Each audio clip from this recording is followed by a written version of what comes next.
wait a minute. Florida Maki, your title said this was going to be about Antarctica and Mayan culture and something really important. I am so tired of your clickbait. Why are there pictures of girls in bikini? Just give me a minute. This is exactly tied to Antarctica and Mayan culture and something that has been now proven beyond the shadow of a doubt in Antarctica. Some people believe, many, that images like this could possibly cause people to behave in different ways. That women and even in some cases men should cover up because it could cause people to stumble. This is a term largely used by Christians. When they see something like this, they're like, oh, Florida Maki, you can't show stuff like this. People would then have thoughts. And those thoughts could lead to actions. Well, what if I told you that the images have nothing to do with it, and it has now been proven in Antarctica? Basically, what I'm saying is this, that it wouldn't matter whether these girls were wearing bathing suits or whether they were covered head to toe in cold weather gear. They would evoke the same attitude, the same action, the same response. It would make no difference. Now, I'm sure a lot of people are like, wait a minute, hold on. Florida Maki, you're saying that this girl here in this skimpy little bikini would evoke the same response from men, whether she was wearing that or completely covered head to toe? That's exactly what I'm saying, and it has been proven. And it goes the same way. These guys could be wearing sweaters and coats over them and jeans and scarves and hats, and they would evoke the exact same response from women. Now, can I prove it? Sure. We'll start here. Ladies, if somebody slips something into your drink, and then based on you having consumed it, you then made choices, would you be responsible for those choices? Well, of course you wouldn't. The law says that if you've been drugged or if you've been manipulated in some way chemically, that you're not responsible for the choices you make. It's something that a lot of women live in fear of. That's why women are counseled, don't accept drinks, unsealed drinks from random guys in bars. If it's a unopened bottle of beer, okay. But just regular drinks brought to you that you didn't order, do not touch them. And that's good advice. But what if those things that they put in the drinks could be slipped into cologne? And a guy could just give himself a couple of spritzes and go off to the bar, and one close, slow dance with a girl, she's inhaled that exact same drug. Would she then also be responsible? What if it was the other way around? What if it was a guy and there was a girl who had these chemicals and she put them in a perfume, and if he got a good whiff of it, he would act as if he was under the influence of a mind-altering substance? Would he be responsible? Well, in both cases, the answer would be no. Because if you could prove this, and this was the case, it would show that there was someone attempting to do something criminal. Now, hold on to this idea. Hold on to this idea. We need to jump in the Wayback Machine for a minute to have this all make sense.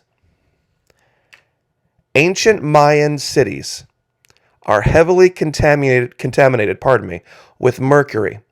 Why? Well, it's very simple. The ancient Mayans were huge fans of gold. And you can mine so much of it, but to extract small amounts of gold from large amounts of ore, you have to use mercury. Why? Mercury creates something called an amalgam. And it will literally seek out gold. The Incans, the Mayans, the Aztecs had way, way, way more gold than they should have had for their level of technology. Why? Their ability to use mercury. Because you can have a giant pile of ore, you pour in mercury, you submerge it in mercury, the mercury will only bind to the gold. And then you separate out the amalgam, and then you boil off the mercury, and then you have pure gold. Now, way back then, they didn't know that mercury was poisonous and would kill you and put you in an early grave if you handled it regularly. This is what happened to the Mayans. They died off because of their addiction to gold. Now, the Mayans didn't come up with this all by themselves. They were clearly influenced by, whether you want to call it aliens or whether you want to call it the fallen ones or whoever. Somebody brought this technology, this technique to them. And they didn't necessarily care how many Mayans they killed. They didn't care. All they had to do was figure out how they could replace the slave population. In Search of a Metal to Worship, I'll give you this link if it's from Investopedia. It talks about why gold and not any other metal. All sorts of different reasons why. But one thing they have discovered through detail is that the Mayans held slaves. Now, when you're mining gold and you don't care about those whom you are enslaving, the only thing you need to worry about is one thing: replacing the slave population. And how do you do that? Well, you get them to make babies so that they grow up and they become slaves. Back then, way back thousands of years ago, as soon as individuals could literally stand and do any amount of work, they were put to work at any age. So all you had to worry about was, how can we get people making more babies? How can we get people just popping out babies to refill our slave army to mine the gold? And there's one answer: pheromones. There is something that is present in New World apes that is not present in Old World apes. It's called the vomeronasal organ, the VMO, they call it. I believe that's what the term they use. VNO, vomeronasal organ, VNO. And it's real simple. A pheromone is a chemical released by an organism and serves as a behavior-modifying agent. It means it can change the behavior of members of the same species when the latter detects them, unbeknownst to them. You can't smell a pheromone. You cannot smell one. So real simple. You modify human physiology to be able to understand. Just go mate and don't understand why. Go do everything you can to get people to mate. It doesn't matter. Just make the babies. How pheromones induce a sexual response. Glands in our armpits, genital regions, and navel secrete a clear liquid that contains pheromones. Pheromone sense reaches the noses of men or women. The olfactory system, starting with nose, bypasses, pay attention here, number 3. Bypasses the rational brain, meaning you can't think your way around pheromones. You cannot think your way around pheromones. You cannot even use psychology to make yourself not attracted to someone. In essence, the rational brain is bypassed. If you take anything away from this video, take away this moment right here. The vomeronasal organ allows pheromones to bypass the rational brain. And it goes both ways, men and women, and makes them do things that they would not normally do. Now, please pay attention to this. Do things they would not normally do, because of something that they are unaware of, that they are inhaling into their body. Now, can the person secreting the pheromones stop secreting pheromones? No, they can't either. This is the key. This is the crux of this video. Those who were trying to get the most gold out of the ground that they could get in South America created a system by which even the slaves with their rational brains couldn't bypass. Now, who remembers me using this image from the Orville over and over again to the point where people just lost their minds? This particular character on the right cheats on her husband with this guy, and they blame it on pheromones. Not only does she do it once when they are living in an apartment on Earth, when they are serving again on a ship, she does it again with the same guy. And the explanation is, I couldn't control myself because of the pheromones. Now, seriously, think about this for a minute. If it was in the cologne or in perfume as opposed to being in a drink, and all you had to do was just take a breath, and all of a sudden you were under the influence of a drug, you wouldn't be held responsible, would you? Well, that's exactly what pheromones are. The person inhaling them has no idea. Their rational brain is being bypassed. This is accepted science. And the person emitting the pheromones can't stop emitting pheromones. Stargate even almost alleged this in a couple of different episodes. They got real close to this. They found that the evil ones, the ones pretending to be gods, the gold, were going to planets and enslaving populations to mine something called naquita. Taking these people and making them do things they wouldn't normally do because they wanted naquita, not gold. See if I can find, I guess I lost the picture. Now, Antarctica. Sexual harassment plagues Antarctic research. The report is more shocking than I expected, one researcher says, to September 2022. Science Insider. The U.S. Antarctic Research Program is rife with sexual harassment and assault, according to a report released last week. Commissioned by the National Science Foundation, which manages the program, 72% of women reported that it's a problem down there.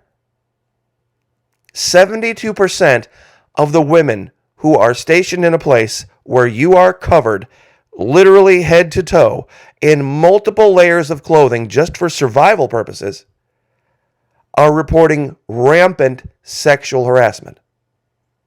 Why? Disturbing allegations. This one goes back to 6 October 2017.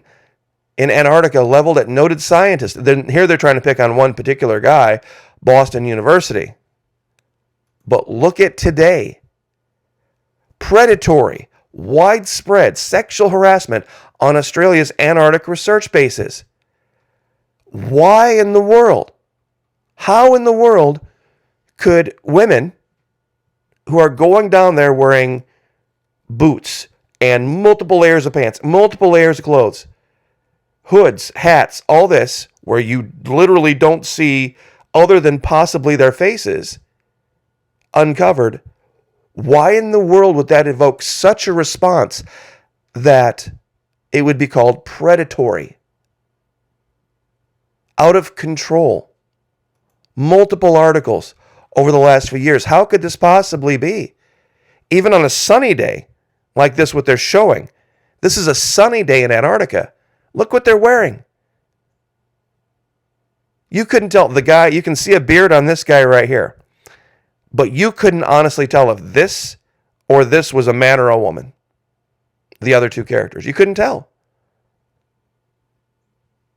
So tell me again, why is there not the same problem, say, in the French Riviera, where women wear even less than this, or California, or Hawaii, or Fiji, or any other place.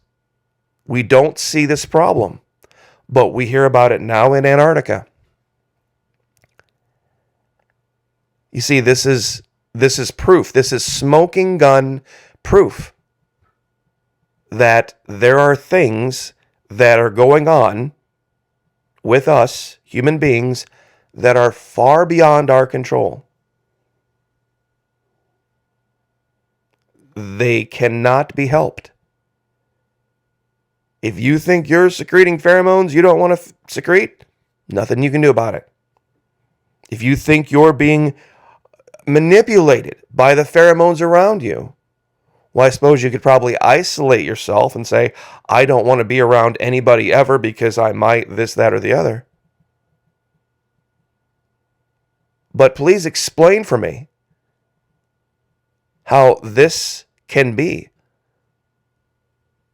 Why we don't see these allegations at all of the beaches in Florida. You don't. You don't hear about the allegations, even though there's women walking around wearing next to nothing.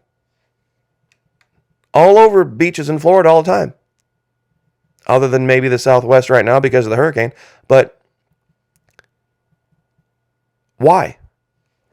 Why not here? And why? Oh, there's the picture I was looking for. And why here? See, this is another image from Stargate, where this particular character was experimenting with this kind of stuff. This is the actress Jacqueline Samuda portraying the character Nirti, a Hindu goddess also associated with the god Kali. And she was messing around with different things that human beings could do, trying to create a better host for her god symbiote, the Goa'uld. You'd have to know a little bit about the story. I don't want to get too far off the beaten path with this. But if you were going to need a slave army that replenished itself very quickly because they were dying very quickly because of the way you were extracting gold, one way to do it would be to get those in the society to start making babies all the time. So that you just had all sorts of replacement for that slave army. And I think what we're seeing now is a remnant of this. People doing things that they would not normally do. And once again, you would not be held responsible if someone put it in a drink. Whether you were a man or a woman. We had the story, of course, from years ago, back in 2017, those 3 high-ranking Navy officers down in Colombia. I'm sure a lot of you remember this. We covered it. They got their drinks spiked with scopolamine, and their electronics were compromised. This was right before the whole issue with the Fitzgerald. You know, they were held responsible because they were in areas that they weren't supposed to be. And it's just, in fact, some of them were actually let off because they were in authorized areas. But at that level, they believe that officers should be able to resist. But what if it was something just as simple as cologne? Or perfume? That's basically what pheromones are. And not that anyone can directly control their pheromones, but I will say this. Men that are bigger, stronger, in shape, virile, younger, throw off a lot more attracting pheromones than men who are older and more pudgy and less in shape and less virile. Same thing with women. The ones that are of that age, reproducing age, that are, I'm not saying they're doing it intentionally, but if they are looking like this, it doesn't matter whether they're wearing bikinis or tube tops or whatever they're wearing, they're throwing off pheromones like nuts. And the people that react to them, you hear all stories about these teachers in high schools that are doing all these things with technically minors. It makes sense. It makes sense. And this story out of Antarctica proves it. I'll give you all the articles. Science.org has one. What caused the fall of the Maya civilization? This is, let's see, actually Science.org has two of them, and CNN has one talking about this. I'd like somebody to explain it. How a whole bunch of people in Antarctica, all scientists, all liberals, all kind of nerdy types, would get together down here and be covered head to toe all the time because of the weather, would have this kind of a problem. If there was anywhere in the world you think you would go that you wouldn't see this kind of a problem, it would be Antarctica. But yet it's horrible, apparently, with the numbers that they're talking about. Let's see if I can find some of the statistics. Once, I think it was 72% said that it was a huge problem. 72% of women. Overall, 72% of women reported that sexual harassment is a problem. 48% for men, 40% among leadership. 46% of men thought offenders were held accountable, whereas only 26% of women did. And it's only talking about 1,000 people here. That's just insane. But it would prove something. It would prove that this doesn't matter. Chemistry matters. Biology matters. And we can look back at the ancient world and see what they were doing and who probably caused this. I'll say this one more time. The olfactory system, starting with the nose, bypasses the rational brain. This is fact. This is accepted science. You can't just decide with your rational brain to not act upon pheromones. Other than maybe locking yourself in a room. But the actions that you take, at this point, I don't know how anybody could hold anyone accountable for it. If the olfactory system bypasses the rational brain, how could you say that you rationalized your actions? Your rational brain wasn't even involved in your actions because of pheromones. So I'll give you this hankeringforhistory.com article, and you can read all this. But God bless, like, share, subscribe. We'll see you guys next time.